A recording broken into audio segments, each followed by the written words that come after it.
নিজের ঘরে আগুন লাগে সে আগুন না নিভাইয়া অন্যের ঘরে যে আগুন লাগে সে আগুন নিভানোর জন্য পাগল হয়ে যায়। আসসালামু আলাইকুম, সবাই কেমন আছেন? আশা করি সবাই ভালো আছেন। আমি আল্লাহর রহমতে ভালো আছি। প্রতিদিনের মতো নতুন একটি ভিডিও নিয়ে আপনাদের মাঝে হাজির হলাম। কেন এই কথা বললাম?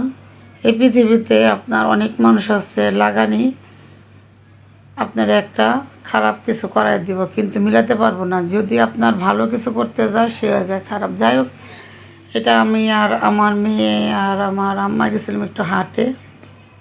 দেখেন হাটের কী অবস্থা, ওনারা মাইকিং করতেছে, বলতেছে পরিষ্কার করার জন্য ময়লা।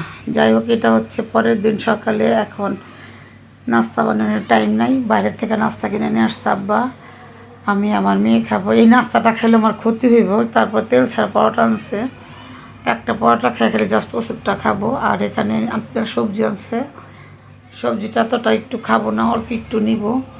আর বাদ বাকিগুলো আম্মা আর আমার মেয়ে খাবে। আর আমাদের যে গরু কিনে নিয়ে আসলাম, গরুটা কেমন হয়েছে আপনারা কমেন্টে জানাবেন। এই যে গরুটার আপনি দাঁড়াতে করাইতে পারিনি, পরে দাঁড়া করাইছি, একটু ছবি তুললাম।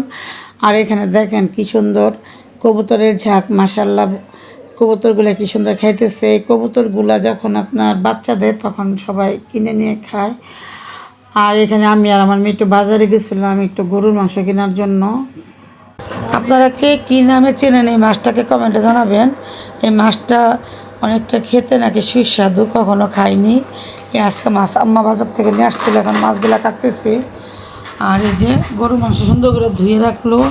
দেখেন মাছটা ধোয়ার পরে কতটা সুন্দর হয়েছে, মানে এত সুন্দর লাগতেছে। যাই হোক, সুন্দর করে পরিপাটি করে ধুয়ে রাখলে জিনিসপত্র রান্না করতে অনেকটাই সুবিধা হয়ে যায়। আর এখানে তাবাসসুম আব্দুল্লাহ দেখেন কি দুষ্টামি করতেছে।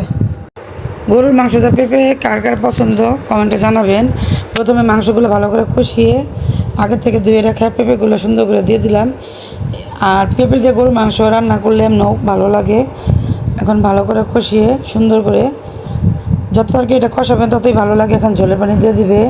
রান্নার মাঝখান দিয়ে দেখেন হঠাৎ করে এমন বৃষ্টি, ঠাই লাগিয়ে রাখছি। আর আপনার এমন বজ্রপাত হইতেছে শব্দে, আর কি পরিমাণ পানি আসতেছে দেখছেন।